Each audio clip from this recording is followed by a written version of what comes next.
भाद्रपद कृष्ण अष्टमी को श्री कृष्ण जन्माष्टमी कहते हैं, क्योंकि यह दिन भगवान श्री कृष्ण का जन्म दिवस मनाया जाता है। इसी तिथि की घनघोर अंधेरी रात को रोहिणी नक्षत्र में मथुरा के कारागार में वसुदेव की पत्नी देवकी के गर्भ से भगवान श्री कृष्ण ने जन्म लिया था। यह तिथि उसी शुभ घड़ी की हमें याद दिलाती है और सारे देश भर में यह त्यौहार बड़ी धूमधाम से मनाया जाता है।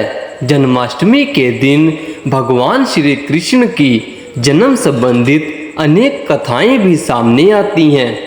द्वापर युग में भोजवंशी राजा उग्रसेन मथुरा में राज्य करता था।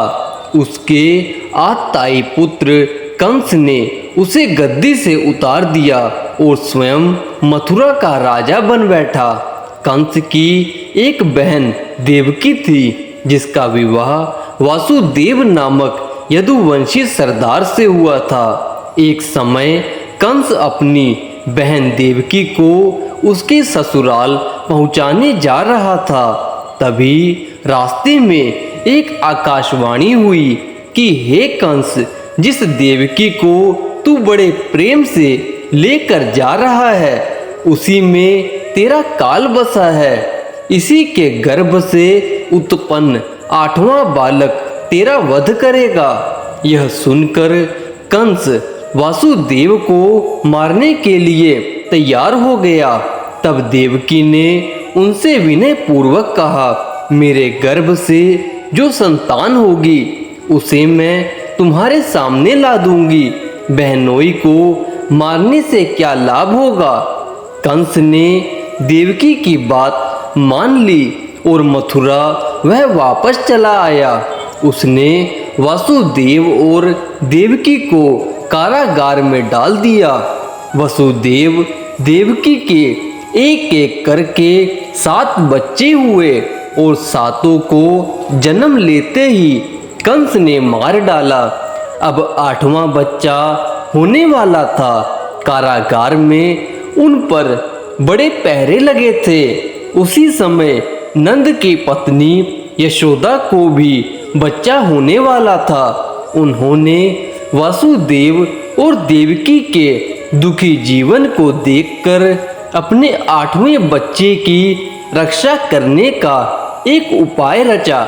उन्होंने वासुदेव और देवकी के दुखी जीवन को देखकर उनके 8वें बच्चे की रक्षा करने का एक उपाय रचा।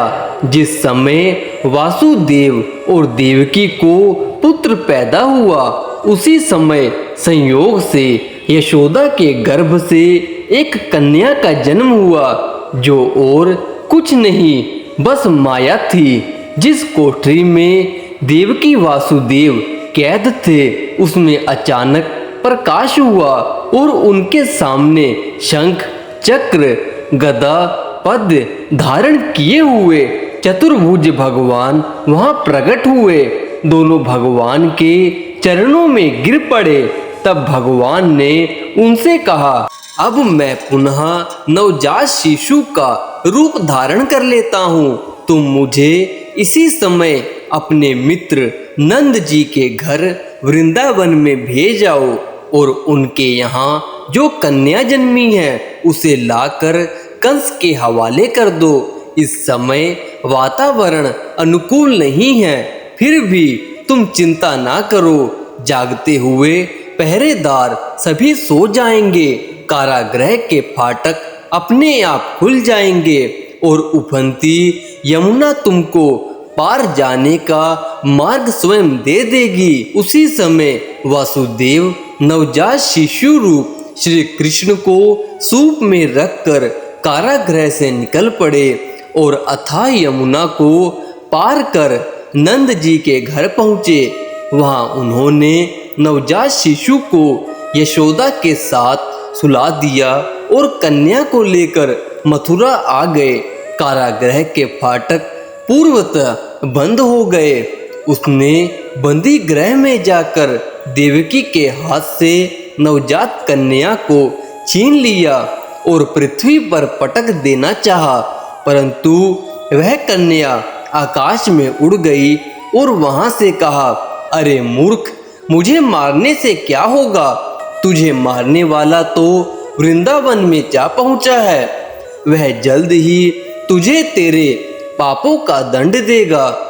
यह है श्री कृष्ण जी की जन्म कथा।